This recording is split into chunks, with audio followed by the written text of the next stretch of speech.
Pekerjaan merupakan sebuah panggilan, sebuah cara untuk mengaktualisasikan diri dan memberikan dampak bagi lingkungan sekitar. Dalam tatanan masyarakat, setiap pekerjaan memiliki nilai dan perannya masing-masing.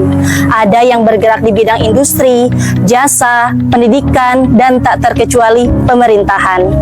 Kali ini, kita akan fokus terhadap ujung tombak pemerintahan tingkat desa, yaitu sosok seorang kepala desa. Bersama saya Eka Puji Lestari, kita akan mempelajari lebih dalam lagi bagaimana pekerjaan seorang kepala desa.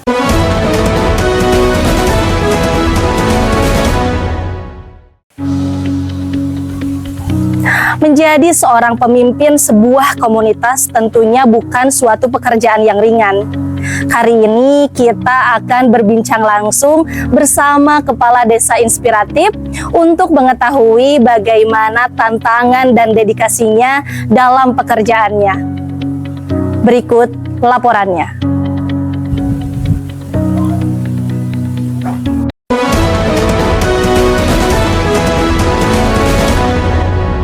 Baik, sekarang saya sudah bersama dengan orang nomor 1 di Desa Narawita, Bapak Haji Holidin SPD MPD. Nah, beliau ini merupakan kepala desa di desa ini.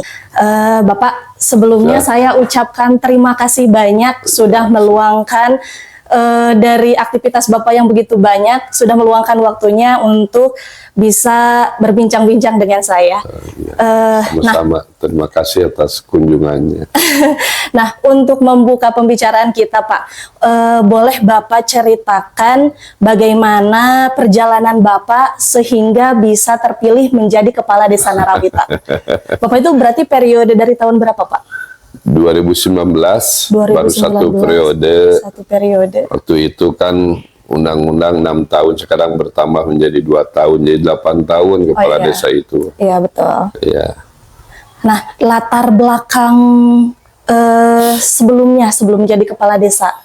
Sebelum jadi kepala desa, saya menjadi ketua RW. Iya. Ya, aktif di Karang Taruna juga, Karang Taruna RW. Kemudian ya, belajar usaha.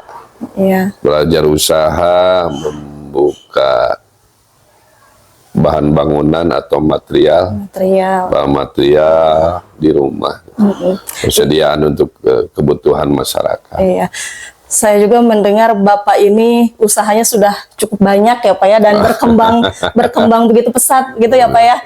Hebat, luar biasa, bisa menjadi contoh bagi masyarakatnya. Nah, nih menurut Bapak, tugas Bapak nih yang Bapak kerjakan, bagaimana tanggung jawab Bapak sebagai kepala desa dalam kehidupan sehari-hari? Terutama dikedepankan ya tetap integritas. Pertanggungjawaban, ya, betul. Yang mana yang kaitan dengan kepala desa diantaranya adalah mengelola keuangan desa, mengelola pemerintahan desa, tentang kemasyarakatan, sosial, dan juga kependudukan, yang mesti harus selalu dirapihkan itu. Iya, tentunya banyak sekali ya Pak ya pekerjaan sangat berat. Nah, menurut Bapak nih, dari sekian banyak pekerjaan tanggung jawab yang tadi Bapak sebutkan dari pekerjaan Bapak sendiri, menurut Bapak hal apa nih yang paling menantang bagi Bapak? Apa alasannya? Di antaranya ya hal yang paling menantang, terutama kan di masyarakat itu tidak bisa dipukul rata, fundamental. Jadi kita harus bisa memahami karakter-karakter masyarakat juga, karena di Desa Narawita ini meliputi 13 RW, 30 RT. Warganya sudah hampir mau 6.887. Banyak sekali ya, seperti itu. Itu belum terhitung yang non permanennya. Itu yang non permanen itu seperti apa, seperti Pak? Yang ngontrak, yang bekerja di perusahaan, yang di perumahan-perumahan, yang belum mengurus surat perpindahannya, surat pindahnya belum diurus, itu masuk non permanen. Dan sekarang lagi ada pendataan juga yang non permanen. Ya, betul. Ya, tentunya itu sangat sulit ya Pak ya. Nah, tentunya 6.800 hampir 7.000 nih kurang lebih. Tentunya itu sangat beragam ya Pak ya, baik itu dari latar belakang pendidikan, itu tentunya sangat mempengaruhi latar belakang ya perbedaan tidak bisa dipukul rata ya. Ya betul Bapak. Iya. Budaya gitu kadang ya, kesenian, karakter, nah, dari berbagai adat gitu kan beda juga. Iya betul, sangat berbeda. Ya. Nah, dari perbedaan-perbedaan tersebut, Bapak, bagaimana Bapak menjalin komunikasi yang baik kepada warga-warga Bapak? Menjalin komunikasi yang baik diantaranya ya kan 60% hampir kepala desa di luar atau di lapangan. Iya. Kita tetap dikunjungi ke Pak RT-nya, Pak RW-nya, ke tokoh pemuda, tokoh agama, tokoh agama juga. Karena di Desa Narawita ini kan paling ujung dari Kecamatan Cicalengka, perbatasan dengan Nagreg ini. Kemudian Bu, di sini kita bersilaturahmi dan berkomunikasi. Ada yang ke kota-kotaan, ada yang masih kampung gitu kan. Iya, betul, itu beda di antara adatnya. Adat dalam artian karakter gitu. Betul, karena memang di Desa Narawita ini sangat beragam ya Pak ya. Jadi beragam juga. Sudah banyak yang sekolah di luar gitu. Di luar itu dalam artian di luar wilayah Narawita, di luar Kecamatan Cicalengka, bahkan di luar Kabupaten Bandung pun ada gitu ya. Mungkin itu saat kembali itu tentunya akan berbeda juga gitu. Kurang paham adaptasi gitu. Lagi gitu, adaptasi kebiasaan gitu kan. Seperti itu. Iya betul Bapak. Nah, sekarang nih Bapak ada program atau inovasi apa yang sedang berjalan Pak? Inovasi untuk di tahun sekarang di 2025 kan sekarang harus ada tentang pangan kan yang dikedepankan, kekuatan pangan, kebutuhan pangan, itu seperti itu penguatannya. Di antaranya juga yang jadi daya dorong ada infrastrukturnya, kemudian ketahanan pangan udah jelas, ketahanan pangan di antaranya mau nabati, mau hewani, peternakan, perikanan, seperti itu. Jadi program sesuai perintah dari pusat, ada yang dari provinsi, juga ada dari program-program kabupaten. Itu. Letak Desa Narawita ini juga yang saya tahu cukup strategis ya Pak ya, karena kita dekat dengan gunung, sawahan juga luas, tanahnya juga produktif, kemudian ke perkotaan juga kita aksesnya sudah cukup lumayan baik ya Pak ya. Nah itu berarti Desa Narawita itu sudah cukup potensial begitu Bapak ya. Nah menurut Bapak sendiri nih sejauh mana sekarang perkembangan Desa Narawita? Dengan Desa Narawita itu kurang lebih 302 hektar. Di antaranya, tapi kan 10%-nya persawahan, 75%-nya adalah pertanian. Banyak yang lebih produktif di pertanian, sisanya adalah tanah darat atau pemukiman atau perumahan-perumahan seperti itu. Itu alhamdulillah di Desa Narawita ya pendidikan kan menjadi IDM juga.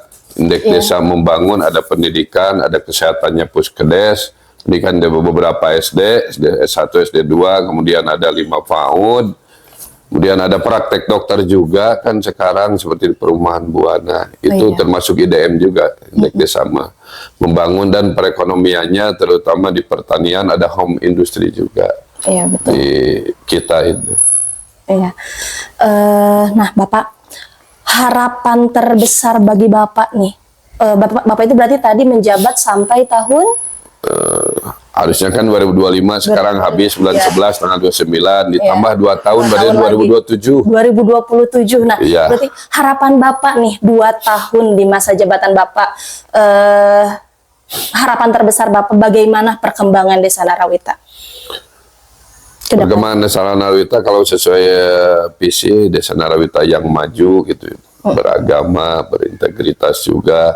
Tetap misi pertama adalah peningkatan sumber daya manusia, perangkat desa diantaranya dan masyarakat. Jadi sumber daya manusia yang ada di Desa Narawita itu harus betul-betul bisa meningkat gitu. Ya, jangan sampai lulusan SMA-nya sedikit, sekarang alhamdulillah sudah banyak, bahkan yang kuliah apalagi sudah banyak di Desa Narawita itu.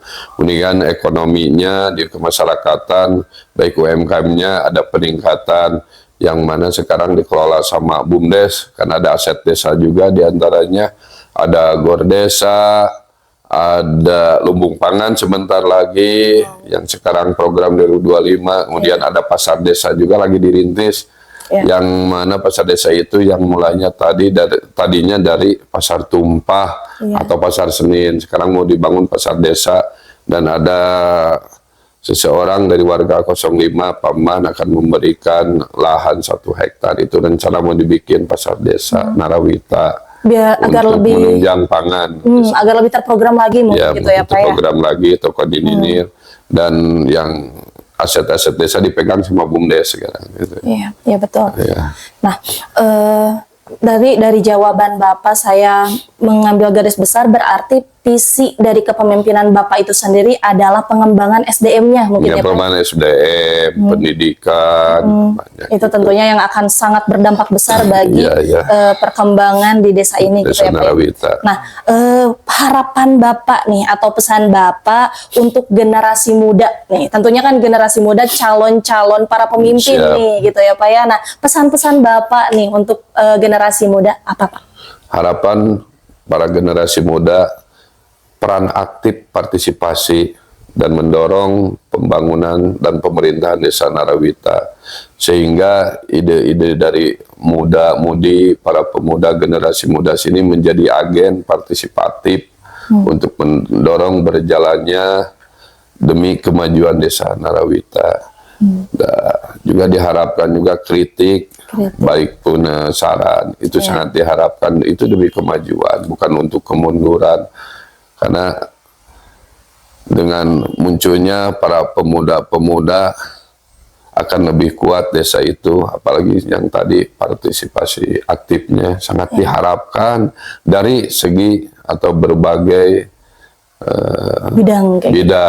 berbagai bidang.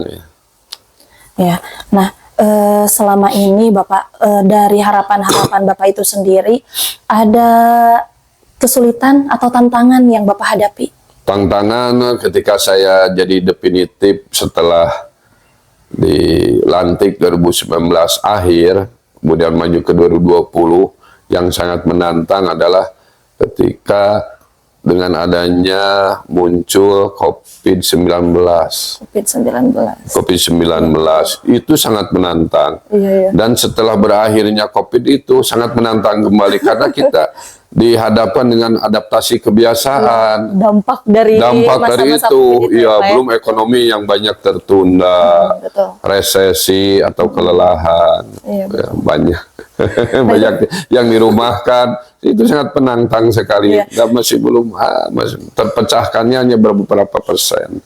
Nah, cara Bapak untuk menghadapi hal tersebut nih, tantangan tersebut. Satu, sosialisasi, kedua, edukasi terhadap masyarakat, karena ada adat kebiasaan juga setelah COVID itu, edukasi terutama.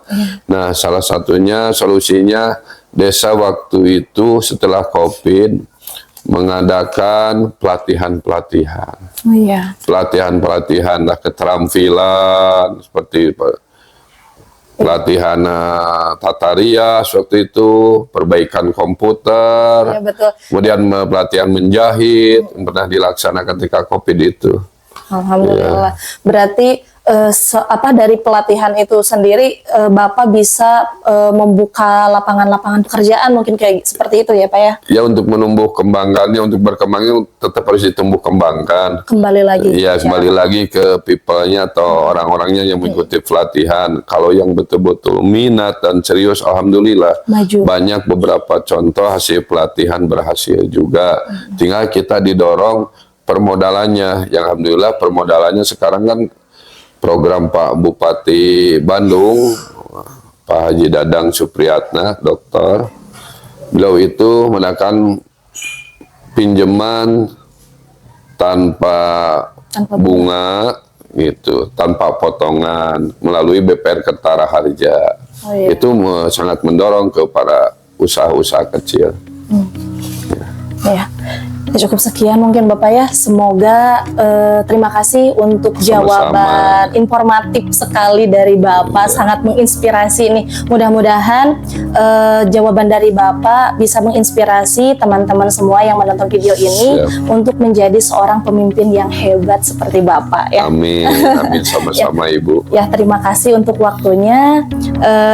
Bapak sehat selalu. Dalam keadaan kurang sehat seperti ini, Bapak masih berkenan untuk berbincang dengan saya. Terima kasih Bapak. Siap Bu, sami-sami Bu. Ya.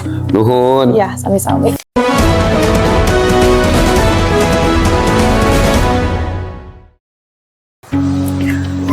Mengakhiri laporan kali ini, kita dapat menyimpulkan bahwa menjadi seorang kepala desa merupakan sebuah amanah yang besar dan tanggung jawab yang luas.